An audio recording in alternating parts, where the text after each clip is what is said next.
It's apparent that college brings many experiences, like new sense of freedom, an open campus, and most of us sharing rooms with a roommate. Now, sometimes these people are kind and considerate, but most of the time, others aren't conscious of their actions and how they affect others. The big problem is that some people aren't considerate of their roommates, as you can see here. Not thinking about your roommate's well-being can cause many problems between people who share a room.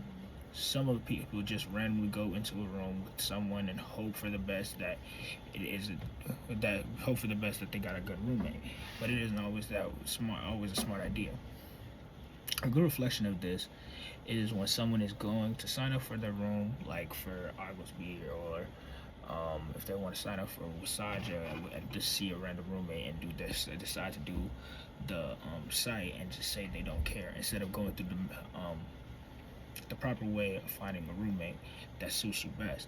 Sometimes they decide, oh, I'll be fine with whoever I get, and then they go through the problem of having a roommate that they don't really like. Some people don't, and other roommates sometimes don't realize that a roommate can change when they get too comfortable. So some people get friends or other people that they thought would be fine as roommates, but don't realize that how they act at home, don't see how they act when they're alone.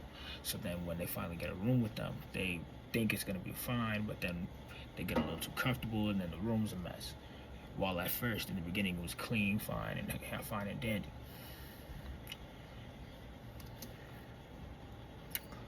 Some people also don't realize how some roommates can be messy. In June 2017, a girl gave a perfect example of a messy roommate when she explains that when they moved in together, she expected her to be clean as they were mutual friends while she leaves it, but she leaves dirty dishes in the sink, trash in her room, her cat's poops on the carpet, and many other things where it started to attract bugs. So that's one of the main reasons. Another one is that some people don't realize that their effect on people. So the constant recurring disagreements, stuff like that. Reported by Student Services, 1 in every 3 colleges have issues with roommates. That shows that most people have problems with many disagreements.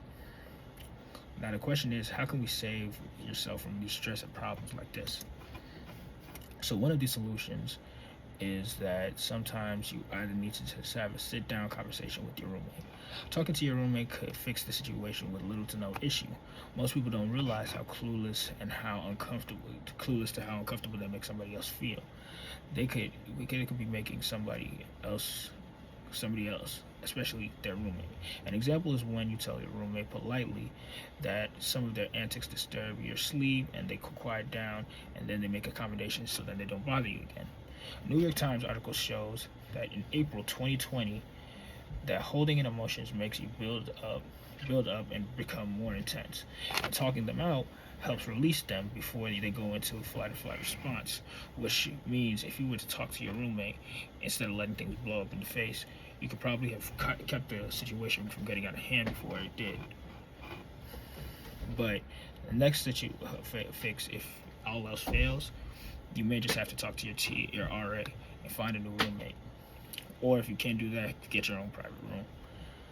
It's not that common to switch rooms, but due to low rate of certified roommates at 32%, about 32% have done this. According to the Apartment Guide website, it may not be a bad idea. You could also get a room to yourself, like I said before. It's low, but if you talk to your RA, there is a chance. Now, I want you all to visualize this. Just imagine staying in a room to yourself, relaxing and doing what you want in private.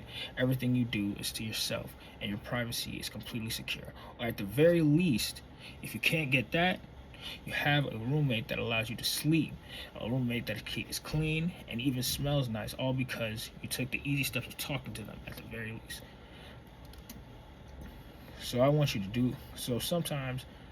So now, how can this ideal be realized? Sometimes the first step must be taken by you. Like I said earlier, not everyone realizes that they're the issue. So talking to them may eliminate the issue immediately. But some people are just stubborn, and some people don't real. Some people really just don't care about how they make other people feel. And in situations like this, you may just have to talk to your RA and get it fixed.